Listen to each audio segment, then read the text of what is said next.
త్రిషను deputy CM చేస్తారేమో. CM విజయ్పై మాజీ మంత్రి విమర్శలు. తమిళనాడు ముఖ్యమంత్రిగా బాధ్యతలు చేపట్టిన దళపతి విజయ్ రాజకీయ నిర్ణయాలపై ప్రతిపక్షాలు విమర్శలు కురిపిస్తున్నాయి.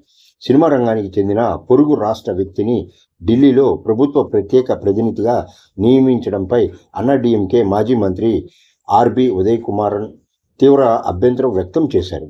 విజయ్ తనతో సినిమాలు తీసిన వారికి నటులకు పదవులు ఇస్తున్నారని ఆరోపిస్తూ భవిష్యత్తులో నటి త్రిషను ఉప ముఖ్యమంత్రిని చేసినా ఆశ్చర్యపోవనవసరం లేదంటూ ఆయన ఎద్దేవా చేశారు. దళపతి విజయ్ రాజకీయాల్లోకి ఎంట్రీ ఇచ్చినప్పటి నుంచి ఆయనతో పాటుగా హీరోయిన్ త్రిష కూడా వార్తల్లో నిలుస్తున్నారు.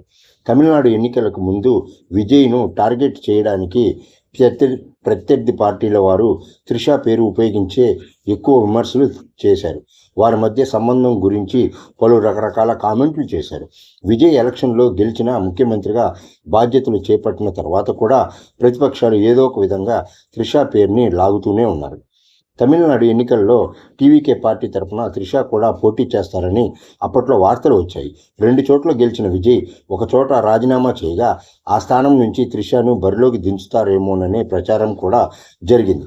భవిష్యత్తులో ఆమె పాలిటిక్స్లోకి వస్తారేమో తెలియదు, కానీ ఇప్పటికైతే ప్రత్యేక రాజకీయాల్లో ప్రమేయం ఉన్నట్లు కనిపించలేదు. అయితే నూతన ముఖ్యమంత్రిగా పదవి బాధ్యతలు నిర్వహిస్తున్న విజయ్ త్రిషను డిప్యూటీ సీఎం చేసినా ఆశ్చర్యపోవనవసరం లేదని మాజీ మంత్రి ఆర్బి ఉదయ్ కుమారన్ కీలక వ్యాఖ్యలు చేశారు.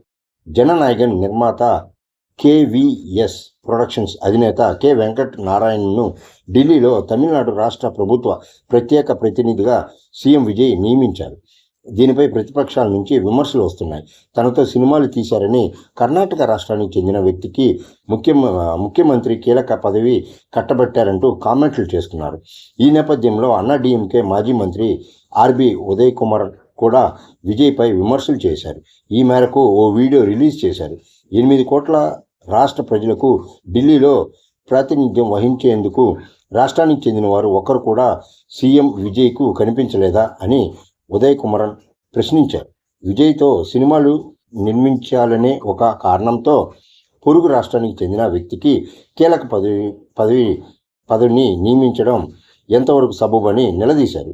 విజయ్తో సినిమాలు తీసిన వారు ఆయన చిత్రాల్లో నటించిన వారికి తన పర్సనల్ మేనేజర్లకు పదవులు ఇస్తున్నారని ఆరోపించారు. ముఖ్యమంత్రి పనితీరు చూస్తుంటే మునుముందు మేడం త్రిషను ఉప ముఖ్యమంత్రిగా నియమించినా ఆశ్చర్యం లేదని ఉదయ్ కుమార్ ఎద్దేవా చేశారు. గతంలో తమిళనాడులో అన్నాడీఎంకే అధికారంలో ఉన్నప్పుడు విజయ్ నటించిన సర్కార్ సినిమాపై ఉదయ్ కుమార్ అభ్యంతరాలు వ్యక్తం చేశారు. అప్పుడు ఆయన ప్రభుత్వంలో మంత్రిగా ఉన్నారు. సినిమాలో జయలలితను కించపరిచేలా సన్నివేశాలు ఉన్నాయని, కొన్ని డైలాగులను మ్యూట్ చేయాలని ఆయన డిమాండ్ చేశారు. దీంతో దర్శక నిర్మాతలు ఆ సీన్ను డిలీట్ చేశారు. ఆ సమయంలో ఉదయ్ కుమార్ మాట్లాడుతూ జయలలితను కించపరిచే ఏ సన్నివేశాలను అన్నాడీఎంకే అంగీకరించదని, విజయ్ ఫ్యాన్స్ కూడా తమ ప్రభుత్వం ఇచ్చిన ఉచితాలు పొందుతున్న వారేనని, భవిష్యత్తులో సినీ పరిశ్రమ మరింత జాగ్రత్తగా వ్యవహరించాలని హెచ్చరించారు. ఈ వీడియో మీకు నచ్చినట్లయితే లైక్ చేసి సబ్స్క్రైబ్ చేయండి మా ఛానల్. Thank you.